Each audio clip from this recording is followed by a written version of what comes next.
Hello everyone, welcome to Quantifiers. So students, today I've taken a question based on mixtures and ratio. So काफी अच्छा question है, आप सब लोग इसे खुद से जरूर ट्राई करें, फिर ही सॉल्यूशन देखें. Let me also tell you, if you are a serious CAT aspirant और आप चाहते हैं आपको आपके व्हाट्सएप पे ही सारी इंपॉर्टेंट इन्फॉर्मेशन और नोटिफिकेशंस आती रहें related to different colleges and different exams, तो प्लीज गूगल फॉर्म फिल करें जिसका लिंक डिस्क्रिप्शन में गिवन है. इसके अलावा students we have a Facebook group, WhatsApp group, Telegram group. आप हमें इंस्टा पे भी फॉलो कर सकते हैं, सबके लिंक डिस्क्रिप्शन में गिवन है.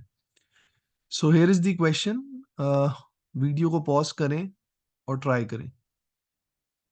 ओके स्टूडेंट्स, आई होप आप सबने ट्राई किया होगा. Let us see what is given here. There are three vessels A, B and C. They are completely filled containing milk and water in the ratio of 2:3, 3:1 and 1:2 respectively. The contents of all these vessels are poured into a single large vessel D. Find the ratio of milk and water in the vessel D if volumes of A, B and C are in the ratio of 3:4:5. तो यार individually हमें सबका milk और water का ratio पता है. तो अगर वेसल ए की बात करें, यहाँ मिल्क और वाटर का रेशियो है 2:3. वेसल बी की बात करें तो मिल्क और वाटर का रेशियो है 3:1. और वेसल सी में मिल्क और वाटर का रेशियो है 1:2.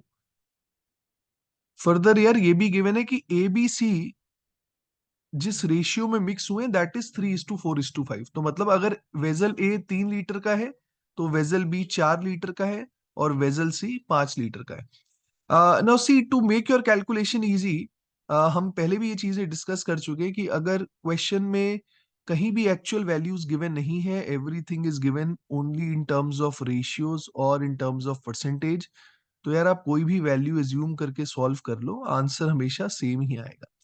सो अब क्या वैल्यूज एज्यूम करें हम, तो बेस्ट क्या रहेगा. आप देखें वेजल ए में total there are 5 parts, right. 2 + 3 = 5 because ratio of milk and water is 2:3. अब यहाँ टोटल 5 पार्ट्स हैं, यहाँ टोटल 4 पार्ट्स हैं और यहाँ टोटल 3 पार्ट्स हैं. So what we'll do is we'll take a multiple of 5, 4 and 3, है ना. 5, 4 एंड 3, तो 5, 4 और 3 का मल्टीपल हो गया 60. At the same time vessel A, vessel B, vessel C, इनका रेशियो है 3:4:5, right. So what we can do is, हम लोग vessel A, vessel B, vessel C तीनों को हम 60 का मल्टीपल ही एज्यूम करेंगे, राइट. क्योंकि यहाँ 5 पार्ट्स हैं, यहाँ 4 पार्ट्स हैं और यहाँ 3 पार्ट्स हैं. अब मैं तीनों को 60 का मल्टीपल लूंगा. Eight the same time ABC का रेशियो 3:4:5 है.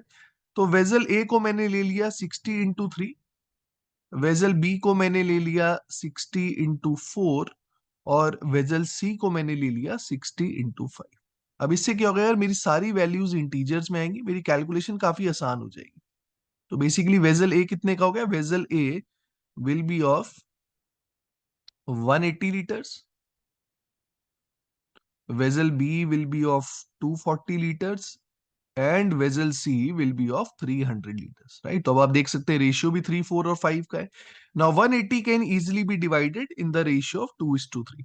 तो अगर मैं 180 को 2 और 3 के रेशियो में डिवाइड करूं, सो 2/5 of 180, milk will be 2/5 of 180. I hope all of you can solve it from here.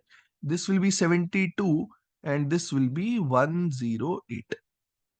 अब यहाँ 4 पार्ट्स है, 4 पार्ट्स की वैल्यू 240 है, right. So 3/4 of 240 that would be 180. Water will be 1/4 of 240, which will be 60. And similarly students, 300 को 1 और 2 के ratio में divide करना बहुत ही आसान है. ये 100 हो जाएगा और ये 200 हो जाएगा. That's it.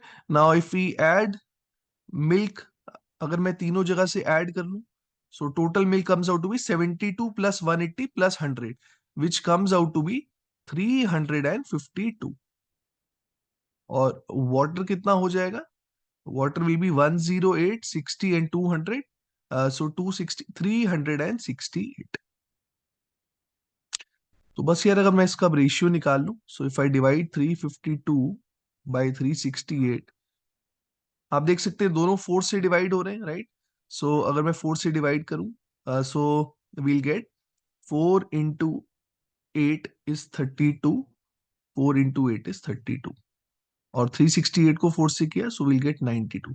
Again it is divisible by 2, right? वैसे तो 4 से ही डिवाइड हो रहा है, 4 से ही कर लेते हैं। So will get 22 is to 23. So 22 is to 23 will be the correct answer.